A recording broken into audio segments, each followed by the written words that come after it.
సమూయేలు రెండవ గ్రంథము 8వ అధ్యాయము. దావీదు ఫిలిష్తీయులను ఓడించి లోపర్చుకొని వారి వశములో నుండి మెతెగమ్మాను పట్టుకొనెను. మరియు అతడు మోయాబీయులను ఓడించి పట్టుబడిన వారిని నేల పొడుగున పండజేసి తాడుతో కొలిచి 2 తాడుల పొడుగుననున్నవారు చావవలెననియు 1 తాడు పొడుగుననున్నవారు బ్రతకవచ్చుననియు నిర్ణయించెను. అంతట మోయాబీయులు దావీదునకు దాసులై కప్పము చెల్లించుచుండిరి. సోబారాజును రెహోబు కుమారుడునగు హదదెజరు యూఫ్రటీసు నది వరకు తన రాజ్యమును వ్యాపింపచేయవలెనని బయలుదేరగా దావీదు అతని నోడించి అతని యొద్ద నుండి 1700 మంది గుర్రపు రౌతులను 20,000 కాల్బలమును పట్టుకొని వారి గుర్రములలో 100 ఉంచుకొని మిగిలిన వాటికి చీలమండ నరములను తెగవేయించెను. మరియు దమస్కులోనున్న సిరియనులు సోబారాజగు హదదెజరునకు సహాయము చేయరాగా దావీదు సిరియనులలో 22,000 మందిని ఓడించి దమస్కు వశముననున్న సిరియా దేశమందు దండును ఉంచగా సిరియనులు దావీదునకు దాసులై కప్పము చెల్లించుచుండిరి.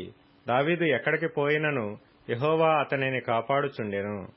హదదెజరు సేవకులకున్న బంగారు డాళ్లు దావీదు పట్టుకొని యెరూషలేమునకు తీసుకొని వచ్చెను. మరియు బెతహు బేరోతై అను హదదెజరు పట్టణములలో దావీదు రాజు విస్తారమైన ఇత్తడిని పట్టుకొనెను.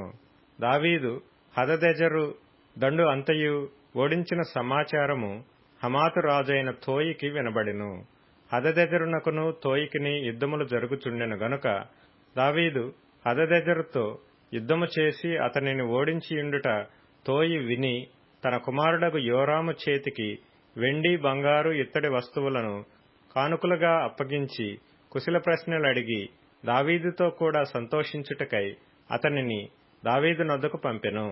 రాజైన దావీదు తాను జయించిన జనముల యొద్ద పట్టుకొనిన వెండి బంగారములతో వీటిని చేర్చి యెహోవాకు ప్రతిష్ఠించెను. వాటిని అతడు సిరియనుల యొద్ద నుండియు మోయాబీయుల యొద్ద నుండియు అమ్మోనీయుల యొద్ద నుండియు ఫిలిష్తీయుల యొద్ద నుండియు అమాలేకీయుల యొద్ద నుండియు రెహోబు కుమారుడైన హదదెజరు అను సోబారాజు నొద్ద నుండియు పట్టుకొని ఉండెను. దావీదు ఉప్పులోయలో సిరియనులగు 18,000 మందిని హతము చేసి తిరిగి రాగా అతని పేరు ప్రసిద్ధమాయెను. మరియు ఎదోము దేశమందు అతడు దండునుంచెను. ఎదోమీయులు దావీదునకు దాసులు కాగా ఎదోము దేశమంతటా అతడు కావలి దండుంచెను. దావీదు ఎక్కడికి పోయినను యెహోవా అతనిని కాపాడుచుండెను. దావీదు ఇశ్రాయేలీలందరి మీద రాజై తన జనులనందరినీ నీతి న్యాయములను బట్టి ఏలుచుండెను. సెరూయా కుమారుడగు యోవాబు సైన్యమునకు అధిపతియై యుండెను. అహీలూదు కుమారుడగు యెహోషాపాతు రాజ్యపు దస్తావేజుల మీద నుండెను. అహీటూబు కుమారుడగు సాదోకును అబ్యాతారు కుమారుడగు అహీమెలకును యాజకులు. సెరాయా లేఖికుడు. యెహోయాదా కుమారుడగు బెనాయా కెరెతీయులకును పెలేతీయులకును అధిపతి. దావీదు కుమారులు సభాముఖ్యులు.